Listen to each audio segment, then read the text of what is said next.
সম্মানিত সুধীমণ্ডলী সবাইকে ডিএনটিভির পক্ষ থেকে জানাচ্ছি আমাদের শ্রদ্ধা, নমস্কার, অভিনন্দন এবং শুভেচ্ছা। আজ আমরা 10ই ডিসেম্বরের বিখ্যাত যে বিষয়গুলো রয়েছে তার কতিপয় ঘটনাকে সামনে রেখে কিছু আলোচনা আপনাদের সামনে তুলে ধরতে চাইছি। বিষয়টা হচ্ছে এই, আজকের দিনে ভারতবর্ষের বিখ্যাত একজন বিপ্লবী প্রফুল্ল চাকি তার জন্মদিন।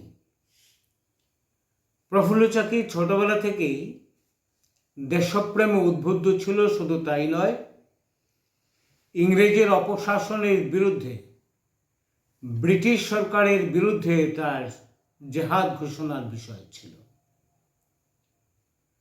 উনি যুগান্তর দল, যেটা বাঘাযতীন তৈরি করেছিলেন, যে দলটা যার নাম ছিল যুগান্তর দল, এই যুগান্তর দলই ভারতের স্বাধীনতা আন্দোলনে সশস্ত্র বিপ্লব যারা সংগঠিত করেছিল সেই সংগঠন যুগান্তর দল।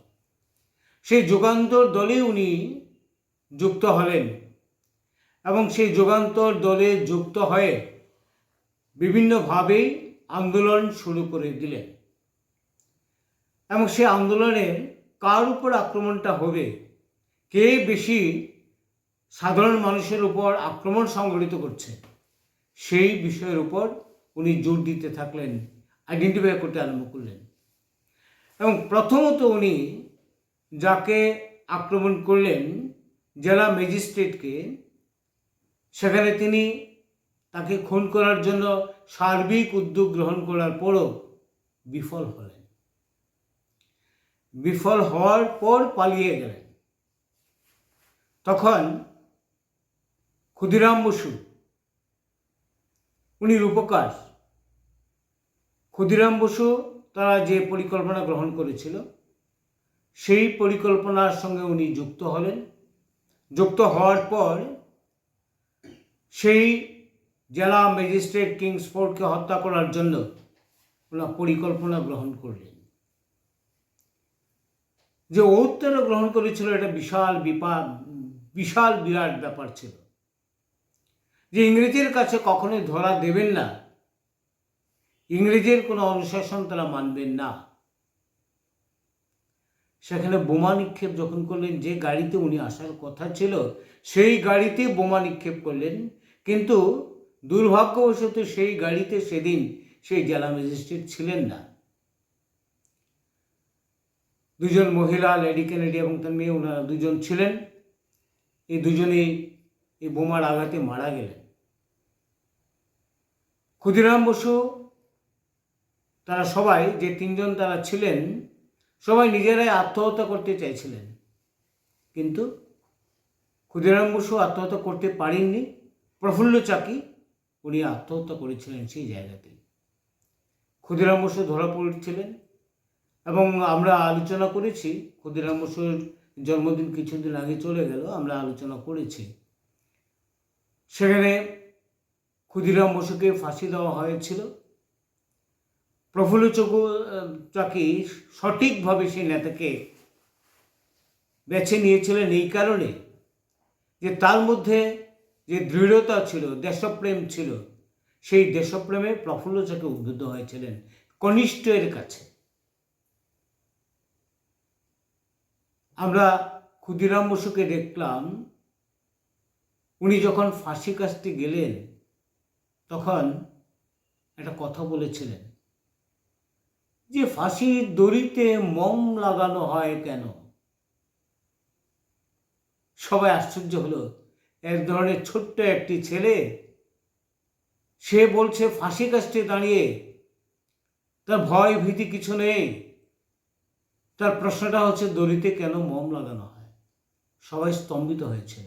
সেই ধরনের গুরুর কাছে প্রফুল্ল চাকি গিয়েছিলেন এবং তারা সেদিন সারা ভারতবর্ষের বুকে, তৎকালীন ভারতবর্ষ, অবিভক্ত ভারতবর্ষ, সেই ভারতবর্ষের বুকে যুবকদের মধ্যে যে প্রেরণা জন্মগ্রহণ করিয়েছিলেন, সেই প্রেরণায় আমরা আজও আছি। ব্রিটিশ চলে গেছে, কিন্তু সেই বিষব বৃক্ষের যে বীজ প্রতীত করেছিল সেই গাছটাকে আমরা দেখতে পাচ্ছি না, কিন্তু এখনো সেই বিষব বৃক্ষের গাছ বড় হয়ে যাচ্ছে ক্রমশ। যে স্বাধীনতা আমরা চেয়েছিলাম সেই স্বাধীনতা আমরা পাইনি এখনো। কাজে প্রফুল্ল চাকির যে চিন্তা ভাবনাগুলো ছিল, দেশপ্রেমের কথা ছিল, সেই দেশপ্রেমে উদ্বুদ্ধ হয়ে আমাদেরকেও নতুনভাবে ভারতবর্ষের স্বাধীনতা আন্দোলনের জন্য ঝাঁপিয়ে পড়তে হবে।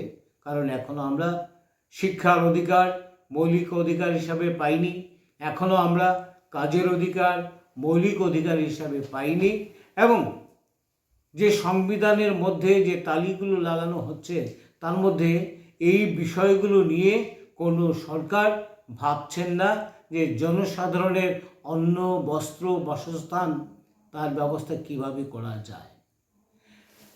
আমরা জার্মানির বুল শহরে দেখেছিলাম একটা সিদ্ধান্ত গ্রহণ করা হয়েছিল 1915 সালের 15ই জুলাই।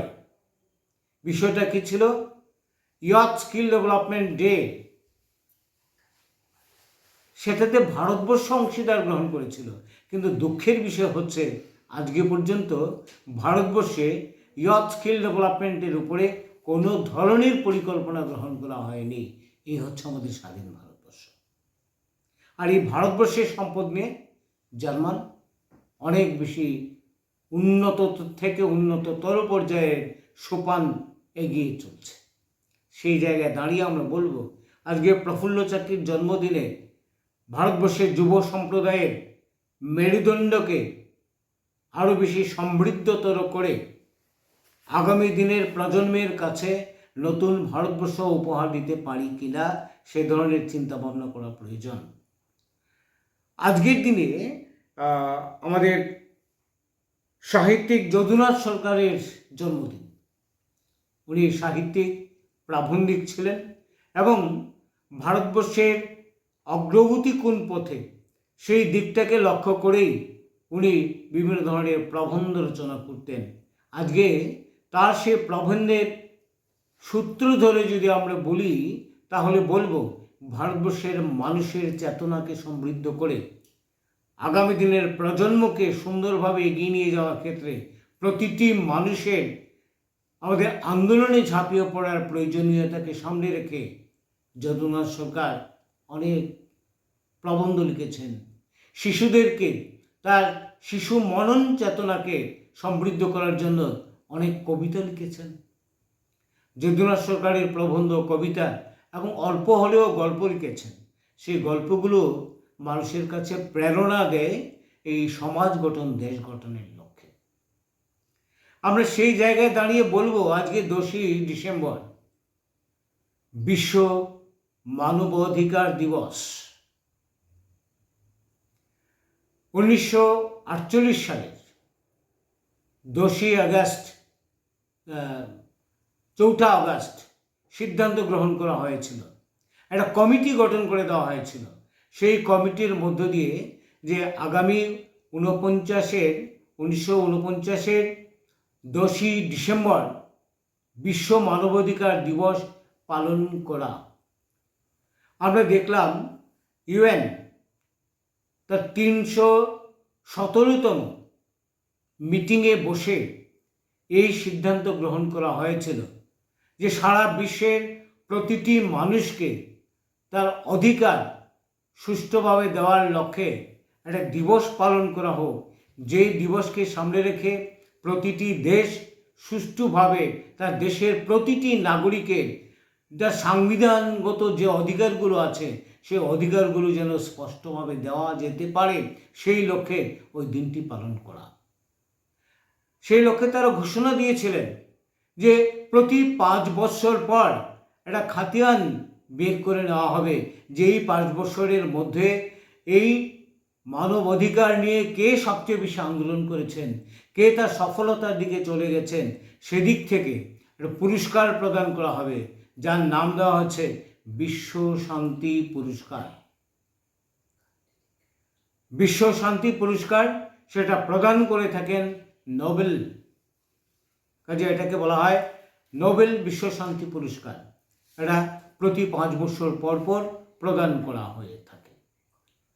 আমরা বলবো এই জায়গায় দাঁড়িয়ে যে এখানে উল্লেখ করা ছিল যে সারা দেশে প্রতিটি জায়গাতেই বিশেষ করে শ্বেতাঙ্গ কৃষ্ণাঙ্গ একটা বিশাল লড়াই সংঘটিত হচ্ছে এখনো।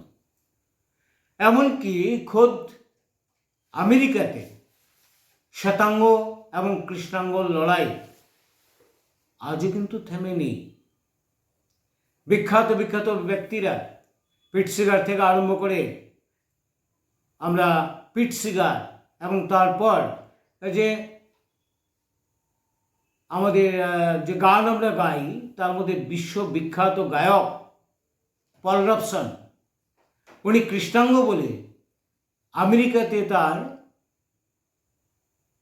যে দেশীয় অধিকার সিটিজেনশিপ সেটাকে বাতিল করে দেওয়া হয়েছিল। আর যে পল রবসনের গান শুনে মানুষ উদ্বুদ্ধ হয়ে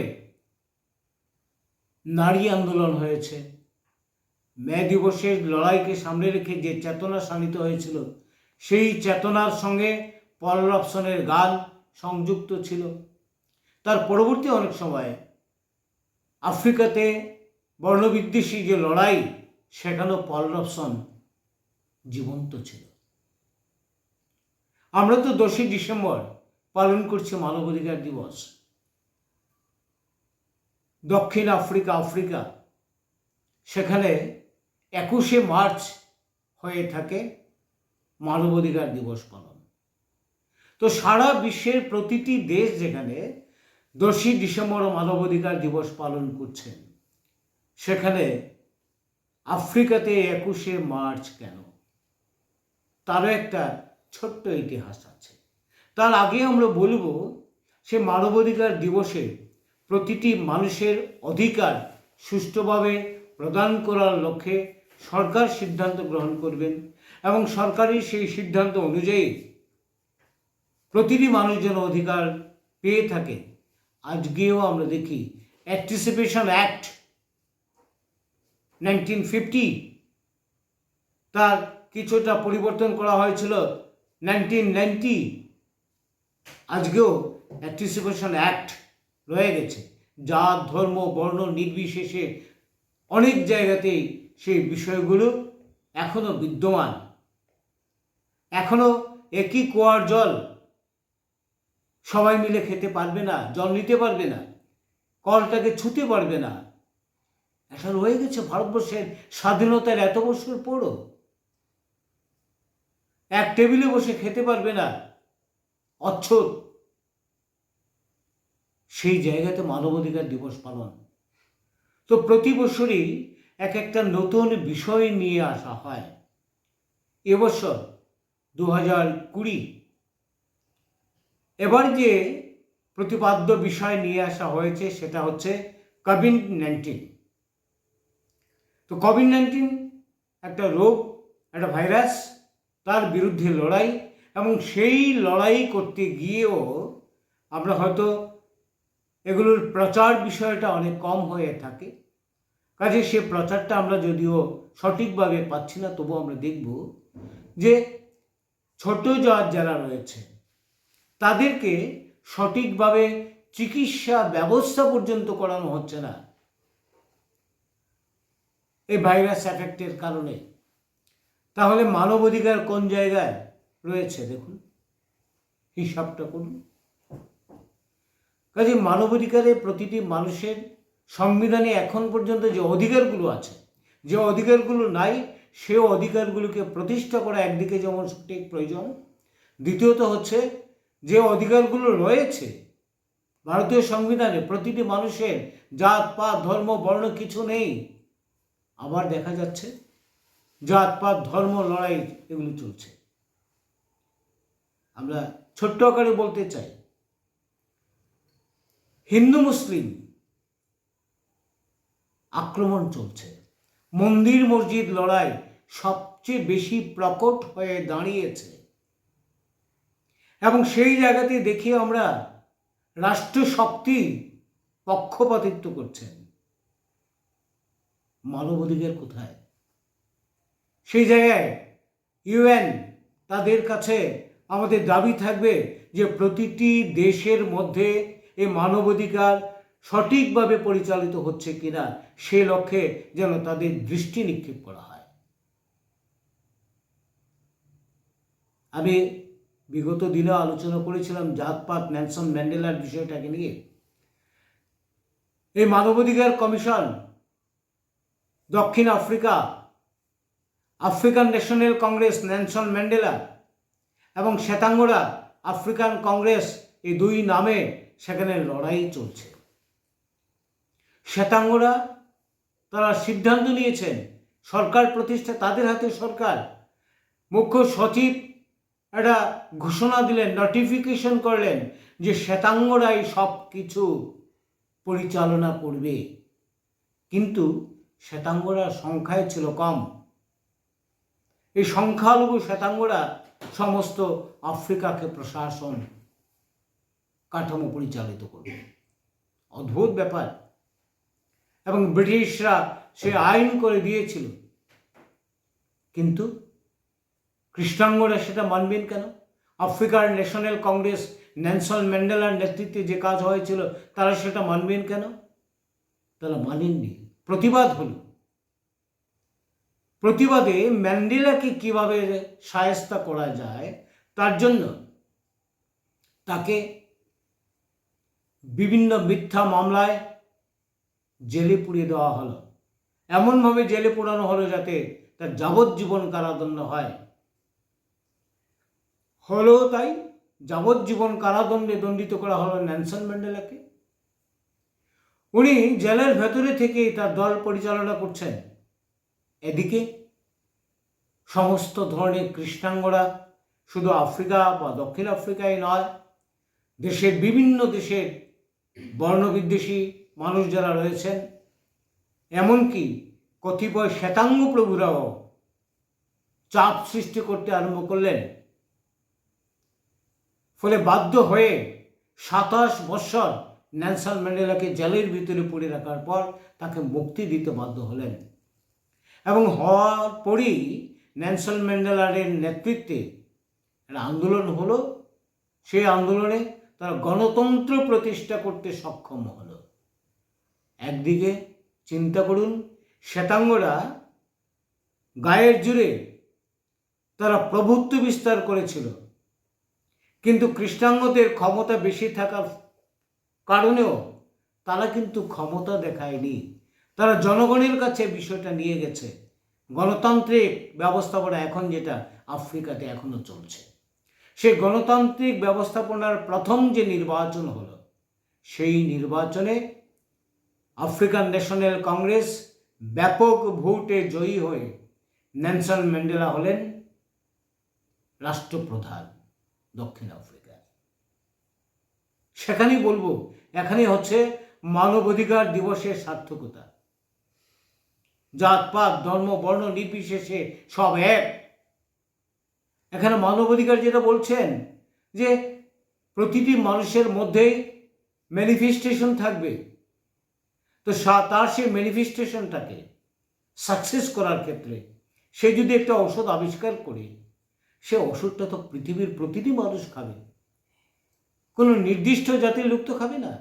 যদি একটু মুসলিম হয়েছে, এমন আছে অনেক ঘটনা, তারা আবিষ্কার করেছে, সেই আবিষ্কারটা হিন্দুরা যেমন করছেন, হিন্দু মুসলিম ব্যাপার নয়, বিশ্বের প্রতিটি মানুষ সেটাকে গ্রহণ করছে। কয়ে উঠবে না কেন? এখানেই মানবাধিকার। কাজে যে কমিশন গঠন করা হয়েছে, সেই কমিশন সঠিকভাবে দৃষ্টি নিক্ষেপ করে প্রতিটি দেশের মধ্যে কীভাবে বর্ণ বিদ্বেষগুলো চলছে, জাতপাত ধর্মের উপর কী ধরনের লড়াই চলছে সেটা দেখবেন। সেটা ভারতবর্ষের উপর বেশি আক্রমণ হচ্ছে, কারণ ভারতবর্ষে এমন একটা জায়গায় রয়েছে যেখানে রামচন্দ্র নিজে সম্মুখের গলা কেটেছিলেন। যেহেতু সম্মুখ ছোট জাত ছিল, সে বেদ পড়ছে, এটা তার অপরাধ, এই কারণে রামচন্দ্র তার মুন্ডুচ্ছেদ করেছিল। এবারে আপনারা বলুন তো, শিক্ষাটাকে আমরা কোন জায়গায় নিয়ে যেতে চাই? সেখানে যদি ওই রামচন্দ্রের ভক্ত রাষ্ট্র পরিচালনার ভূমিকা পালন করেন, সেখানে শিক্ষাটাকে আমরা কতটুকু এগিয়ে নিয়ে যেতে পারবো? এই মানবাধিকার কিভাবে খর্বিত হচ্ছে, মানবাধিকার সঠিকভাবে ব্যবহৃত হচ্ছে না, তাহলে ইউএনও কেন এই বিষয়টাকে দৃঢ় পদক্ষেপে গ্রহণ করবেন না? আমরা তাদের কাছে দাবি জানাতে চাই, ভারতবর্ষে বেশি জাতপাত ধর্ম চলছে, সেই জাতপাত ধর্মের বিরুদ্ধে মানবাধিকারকে স্পষ্টভাবে এগিয়ে নিয়ে যাওয়ার ক্ষেত্রে প্রতিটি মানুষ সোচ্চার হবে এ ধরনের ভূমিকা। আজকের দিনে মানবাধিকার বিষয়টাকে নিয়ে প্রতিটি পঞ্চায়েত এলাকায়, প্রতিটি পৌরসভা পৌর পরিষদে, প্রতিটি নগর পঞ্চায়েত এলাকায় ব্যাপকভাবে মানব অধিকারের বিষয়গুলো নিয়ে প্রচার আন্দোলন করার প্রয়োজনীয়তা রয়েছে। কারণ মানুষ তার অধিকার খুঁজে পাচ্ছে না, কোথায় সে অধিকার প্রতিষ্ঠা লাভ করাবে। সেদিক থেকে আমার মনে হয় মানবাধিকার দিবস শুধু পালনই নয়, আমরা দেখেছি যে দক্ষিণ আফ্রিকাতে যে লড়াইটা হয়েছিল, সেই লড়াইয়ের সফলতা এসেছিল 21শে মার্চ তারিখে। সেখানে শ্বেতাঙ্গদের গুলির আঘাতে তাৎক্ষণিকভাবে জালিয়ানওয়ালা হত্যাবাগের মতো নির্বিচারে গুলি চালিয়েছিলেন।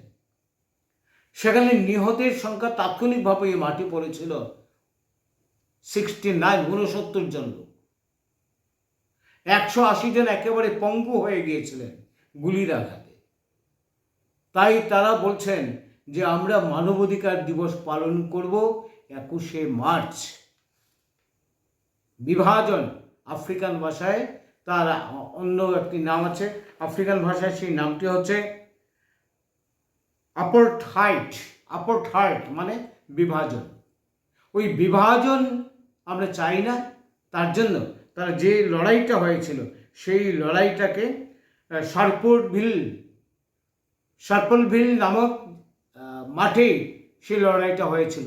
তাই তারা 21শে মার্চকে শার্পলভিল অধিকার দিবস হিসাবে চিহ্নিত করে 21শে মার্চ তারা পালন করছেন। অভিনন্দন তাদের প্রতি আমাদের শ্রদ্ধা থাকবে, এবং এটাই হবে স্বাভাবিক, এটাই হবে রাষ্ট্রের মধ্যে একটা বিশাল ক্ষমতার অধিকারী হয়ে সব ধরনের ধর্ম, বর্ণ, জাত সব জায়গায় এক জায়গায় নিয়ে এসে প্রতিটি মানুষের মধ্যে আমরা একটি স্লোগান দেব, আমরা মানুষ, আমাদের মনুষ্যত্ব আছে, আমাদের মানব অধিকার আমরা প্রতিষ্ঠা লাভ করবই। এই স্লোগান নিয়ে আমাদের এগিয়ে যাওয়ার প্রতিজ্ঞা গ্রহণ করার দিন আজ। আমি সবাইকে এই একই জায়গায় এসে আমরা যেন এই আন্দোলন লড়াইটা সংগঠিত করতে পারি তার জন্য উদ্যোগী হব। এই বিশ্বকে শিশুর বাসযোগ্য করে যাওয়ার অঙ্গীকার আমরা গ্রহণ করব। এটুকু বলে সবাইকে আবারও আমার শ্রদ্ধা, নমস্কার, অভিনন্দন জানিয়ে আমার আলোচনা এখানে শেষ করলাম। সবাইকে ধন্যবাদ।